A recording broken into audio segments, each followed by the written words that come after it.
دي كانت اراء الشارع، يعني حتى اكتر واحد متعاطف مع شيكابالا يعني يقول لك عاقبه بس مش قوي عشان بس احنا يعني الناس كلها بتحبه. يعني بص دي اراء، وزي قلت لك ما بين مؤيد هتلاقي ما بين مؤيد ومعارض، يمكن المعارضين اكتر، واحنا ده حالنا دلوقتي في مصر. المعارض دايما على طول اكتر، تمشي في الشارع تلاقي واحد مؤيد وثلاثه معارضين او 10 مؤيدين ومليون معارضين. فده حال البلد.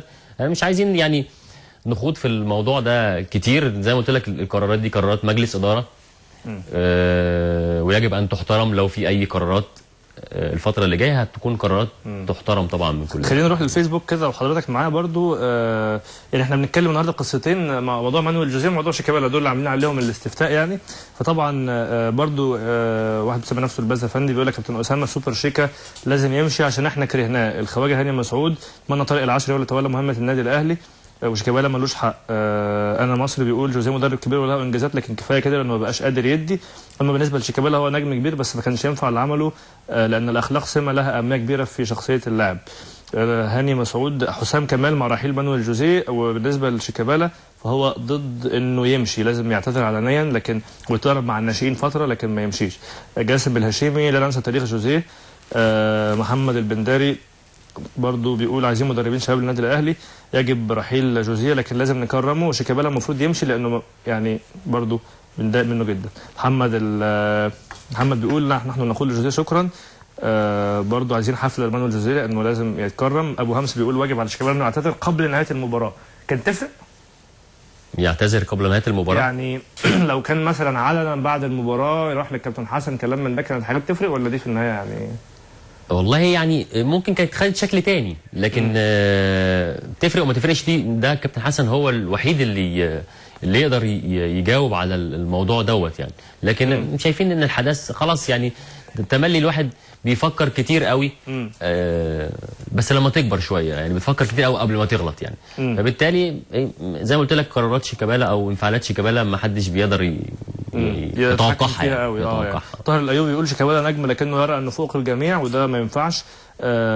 ولازم يقول هشام من النرويجي بيقول لازم تقول للكابتن اسامه ان احنا كزملكاويه نفسنا نادينا يعني يبقى فيه الاخلاق قبل اي حاجه. بنحب شيكابالا لكن بنحب الزمالك اكتر. ودي طبعا تعليقات مهمه وهنستمر برضو معاكم على الفيسبوك، شاركونا باستمرار. قصه رزاق برضو ليه بقاله فتره باين انه يعني في موضوع شد وجذب. لا احنا عايزين بس نتكلم لو نتكلم في رزاق بس بيمر بحاله نفسيه يا عبد الرحمن سيئه الفتره اللي فاتت. السبب هو ابتعاده عن المباريات الرسميه. يمكن انت عارف هو تعرض لعقوبه تعرض لعقوبه بعد مباراه افريقيا سبور وهي 4 مباريات. فبالتالي هو حس ان هو بعيد تماما عن المباريات الرسميه. وانت عارف ان الماتشات القليله مش هيعملوش فيها حاجه. بالظبط. انت عارف ان احنا ما فيش مشاركات طبعا، توقف النشاط. المشاركات الافريقيه هم مباراتين، كانت المغرب الفاسي في المغرب والمباراه الثانيه. فهو حس ان هو نفسيا مش مستريح وده طبيعي. هو كان راجل موجود في الملعب، رجليه موجوده على طول في الملعب، شارك معاك بشكل كويس جدا في افريقيا سبور، هو اللي احرز لك الهدف هناك، عمل مباراه كويسه، فرق جدا. فبالتالي انت عارف اللعيب الافريقي برضو بيبقى ليه شكل معين في التعامل، حاسس ان هو بعيد شويه عن فورمته، طلبوا منتخبه. فعلا تم استدعاء المنتخب اليومين دول. هو بعتوا له جواب عشان انت عارف هو لعيب مهم جدا في منتخب بنين بالظبط، فبعت له جواب. فبالتالي حس بعدم اتزان شويه كان عنده مشكله في الفيفا مع نادي ميدز تقريبا في فرنسا ونادي النصر السعودي لعب في ظروفهم قبل كده. فطبعا كل الحاجات دي خدت اكيد من رزاق، لكن رزاق من اللعيبه الكويسين جدا والمهمين جدا بالنسبه لنا في الفرقه، ودعامه اساسيه هنعتمد عليها الفتره اللي جايه ان شاء الله. دلوقتي عبد الله السيسي راجل خلاص وقع رسميا، كنت في اليكسيس موندوما اصبح اعتقد انه مهم جدا، ما حدش يتخيل انه ممكن يمشي وكمان كنتوا بتسعوا ان انتوا تضموا الياسو، يعني ده كان معلن برضه. طبعا انت عارف ان احنا هو الياسو مضى في سموحه عارفين لكن انا بتكلم ان انتوا كنتوا عندكم على الاقل النيه، فدول 3 لعيبه افارقه غير رزاق، فبرضه باين للناس انه رزاق ممكن يدور عليه كلام. حسن هيمشي كده اعتقد دي من الناس اللي ماشيين مظبوط من الراحلين فيعني كان باين برضه ان في 3 عليهم العين غير رزاق. لا انت عارف احنا كان اسم الياسو اتطرح علينا، طبعا انت عارف الظروف اللي بيمر بيها النادي المصري، اسم الياسو كان اتطرح علينا، ولكن الياسو وقع في سموحه. وبالتالي عبد الله السيسي طبعا اضافه كويسه جدا واضافه كبيره جدا لنادي الزمالك الفتره اللي جايه، ان شاء الله يساعدنا باذن الله في البطوله الافريقيه وهي الاقرب دلوقتي في النشاط. بالظبط. اجتهادات الاعلام الفتره اللي جايه دي يا عبد الرحمن هتلاقيها كتير جدا، بس لان انت عارف اجتهادات يا كابتن اسامه، بقول لك انتوا ايوه في 3 لعيبه افارقه حاطين عليهم عينكم، فواضح ان الرزاق انت بتشوف الاصلح لك واللي هيفيدك اكتر الفتره اللي جايه. لكن الرزاق زي ما قلت لك لعيب مهم.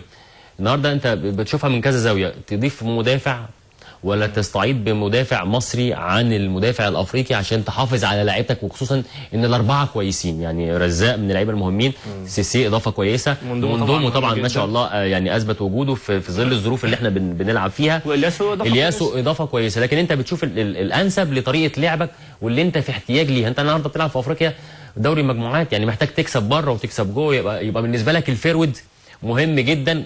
انت عندك في خط الظهر مجموعه عناصر مميزه جدا بعد عوده صلاح سليمان اللي ادى بشكل كويس جدا. يعني انتوا فضلتوا الرزاق على الياسو؟ طب في الوقت دوت، لان الراجل ده اوريدي متعاقد. انا اسمع ان كانت الياسو فيها يعني مشكله فلوس، هو عايز 300 وانتوا عارضين 200 وقصه كده. دي قصه لجنه التعاقدات اللي كانوا بيتكلموا في الحوار ده. لكن احنا لا غنى عن رزاق، سيسي، اليكس موندومو. الياسو خلاص انضم لسموحه، ربنا يوفقه. لكن احنا بالنسبه لنا يا ريت يبقى القائمه الافريقيه او القائمه المصريه تسمح لنا بان احنا نضم 5 لعيبه افارقه. هتلاقي عندك في مصر السنه دي الحقيقه من خلال الدوري، الجزء البسيط اللي اتلعب من الدوري، مجموعه افارقه مميزين جدا في الدوري المصري، سواء في سموحه، سواء في الجونه، سواء عندنا في نادي الزمالك، سواء بدا يعني يبقى في افارقه عليهم القيمه. فانا كنا نتمنى ان احنا يكون القائمه المصريه فيها 4 لعيبه افارقه ولا 5 لعيبه افارقه. لا كنت تقدر تجيب لعيبه كلها مميزين يعني. طب يعني على رزاق باقي يعني عشان توصل للاخر. رزاق منتهي. رزاق موجود. لا رزاق موجود، ما كانش عنده بس مشاكل ماديه مثالي. عنده مشاكل في الحته زي ما قلت لك، المشاكل اللي كانت في الحته النفسيه اللي هو تعرض ليها بعد مباراه افريكا سبور، وان احنا حاولنا نعمل تظلم للاتحاد الافريقي ان هو يخفف العقوبه، فدي خدت شويه من رزاق. لكن رزاق من اللعيبه المهمين جدا اللي مكملين. طيب قرعتكم مع النادي الاهلي، انتوا القرعه عندكم يعني النادي الاهلي ومازيمبي ده ثاني العالم، ونادي يعني برضو خلاص اثبت نفسه بشكل قوي جدا، والنادي تشيلسي الغاني برضو مش عارف برضو في بيساء تقديره لو انت متفق معايا. لا ما فيش حاجه اسمها لا يعني هنا في شكل عام الناس بتتكلم. لا هنا مازيمبي والاهلي عبد الرحمن زي ما انا قلت لك راي الناس يحترم من وجهه نظرهم الخاصه. يعني زي ما قلت لك انت بتتفرج علينا غير لما كابتن حسن يدير المباراه او يغير يعني انا بتكلم انه جماهيريا احنا بنشعر ان الناس مش مهتمه قوي باسم تشيلسي بياتي في النهايه. لا ده اسم كويس جدا، والدليل على كده نتائجه اللي هو عايزين نتكلم بقى في دي بالظبط. اداها خلال الفتره قبل دور ال8. مطلع الرجاء كسبانه 5 في ملعبه. 5 في المغرب. 5 لا كسبانه 5 في غانا. اوكي في غانا. تمام. مطلع القطن الكاميروني برضو اسم كبير اتطرح علينا من سنوات ايام ما لعب النادي الاهلي في النهائي. مطلع في فرقه كمان من ديناموز يمكن هراري حاجه كده من زيمبابوي، برضو من الاسماء اللي زي ما انت نادي الزمالك النهارده برضه هو لما هيجي يراجع ذكرياته برضه هتلاقي ان احنا الحمد لله طلعنا يانج افريكانز من طلعنا المغرب الفاسي بطل الكونفدراليه 4-0 يعني. فانت برضه هتبقى انت زي ما هم انت بتحترم الفرق. احنا الحمد لله جهازنا ولاعبتنا. الزمالك مش محتاج، لكن ده لان الزمالك 100 سنه جهازنا ولاعبتنا بغض النظر عن التاريخ وعن ال 100 سنه جهازنا ولاعبتنا وجماهيرنا كمان في الفتره دي احنا الحمد لله بنحترم كل فرقه بنشارك قدامها. يعني احترامنا من يانج افريكانز في دور ال 64 حتى وصولا للمغرب الفاسي، احترامنا ده هو اللي بيخلينا نأدي بشكل مميز جدا وبنتائج ايجابيه جدا في المباريات دي. فبالتالي احنا المجموعه كلها مجموعه تحترم لانها مجموعه كلها مرشحه لان هي تفوز بلقب البطوله. سواء مازيمبي فايز بيها من سنتين، النادي الاهلي اسم كبير ومشارك قوي في البطولات الافريقيه وطبعا يعني احنا اكثر ناس نعلم ما هو النادي الاهلي. تشيلسي طبعا يقال عنه او هو الحصان الاسود بالفعل بنتائجه، الحصان الاسود للمجموعه دي. اعتقد ان المجموعه دي قويه، لكن انا عايز اقول لك على حاجه. طالما اردت تبقى بطل لازم تقابل في سكتك ومادام وصلت لدور ال8 فكل المجموعه او كل ال8 اللي هيوصلوا لدول اكيد تخطوا عقبات كتيره جدا، عشان كده هو الاقدر للوصول لدور ال8. فانت لازم تكون قد مستوى الحدث. الحمد لله نادي الزمالك على قد مستوى الحدث، ان شاء الله باذن الله يكون لنا نصيب باذن الله في الوصول للمربع الذهبي ومن ثم للبطوله ان شاء الله. يعني سمعنا ان موندومو اتكلم معاك في قصه فريق تشيلسي ده، وقال لكم في فريق تقيل ولا ما تطرقتوش؟ هو حقيقه موندومو تحس ان هو زملكاوي لا بجد زملكاوي، مش زي اللي بتسمعهم اليومين دول يقول لك اصل زملكاوي ده بيحب النادي. دي نغمه مطروحه دلوقتي طبعا في الوسائل، زملكاوي بيحب النادي. طب بيحب النادي وزملكاوي، ايه اللي عمله لحب النادي ولزملكاويته؟ الحقيقه منضمه زملكاوي يعني، رزاق زملكاوي اكتر من ناس كتير. خد بالك رزاق اتكلم معانا في لعيب في افريقيا سبور واحنا بنلعبه اشول، قال لك لعيب مميز انا شفته في منتخب بنين وانا بلعبهم. اليكس موندومو بيتكلم على المغرب الفاسي وقال لك ان اللعيب الباك ليفت بتاعهم تعمل مش عارف معاه ايه عشان ايه، انا لعبت قدامهم قدام الافريقي.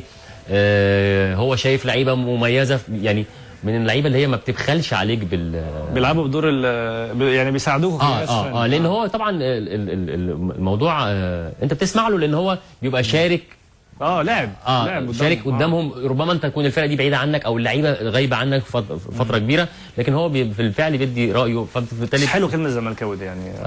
الزملكاوي دي اليومين اللي فاتوا دول كانت مطروحه بقوه شويه. طب النادي الاهلي بقى وجوده في المجموعه، بس بصراحه يعني انت كنت اكيد في واحد احسن من الثانيه تتمنى معاك في المجموعه ولا لا؟ والله يعني ما تقوليش اللي قدامنا ولا لا، يعني عايز اعرف النادي الاهلي لما يبقى معاكم في المجموعه ميزه ولا بالنسبه لكم؟ انا اقول لك ميزه ليه. الاول انت شايف انها ميزه. اقول لك انا الميزه ليه. الميزه ان انت ان شاء الله يحصل نصيب توصل انت والنادي الاهلي، فتبعدوا عن بعض لحد ان شاء الله ربنا يكرمك في النهائي. انت فاهمني ازاي؟ يعني انت ان شاء الله باذن الله الزمالك والاهلي اسمين كبار قوي في المجموعه، برغم ما زين فرقه كبيره لكن الميزه اللي فيها ان انت لو ربنا كرمك انت والنادي الاهلي هتبعدوا عن بعض في السيمي فاينل ان شاء الله باذن الله، ربنا يكرمنا احنا وهم يعني. في ظل الظروف اللي احنا فيها لازم يكرمنا احنا وهم ان شاء الله، مهم يعني باذن الله طبعا. والحمد لله ربنا كرمنا احنا الاثنين الفتره دي، فبالتالي تبعد عنه في السيمي فاينل. ربما تروح انت اول في مجموعه هو يكون في مجموعه ثانيه، تروح انت اول وهو ثاني، المجموعه تعمل كده يبقى بطل واحد. يا اتمنى يعني من كل قلبي يعني، عشان كده بقول لك الميزه ايه. اتمنى من كل قلبي ان النهائي يكون مصري خالص ما بين الزمالك والاهلي في نهائي كاس افريقيا. بس اكيد وانتم بتفكروا يعني اوضاعنا هنا احسن كمان، بتفكروا انه يعني النهائي جميل انه يبقى مصري وكل حاجه، لكن انت عايز الفرقه الاسهل في النهائي، واكيد الاهلي ما فيش اسهل يا عبد الرحمن، ما عادش في حاجه اسهل. ما فيش حاجه اسمها اسهل. الاسهل زي ما قلت لك 8 وصلوا، ال8 مرشحين ان هم يكسبوا البطوله. مازيمبي كسبان البطوله، الترجي كسبان البطوله، النجم الساحلي اسم كبير قوي وعلى طول مشارك بشكل كبير في البطولات الافريقيه، الاهلي بطولات، الزمالك بطولات، تشيلسي مفاجاه، سانشاين النيجيري، دي مجموعه ثانيه احنا ما نعرفش عنها اي حاجه. فاهمين ازاي؟ خلينا نروح لكابتن منتخب مصر.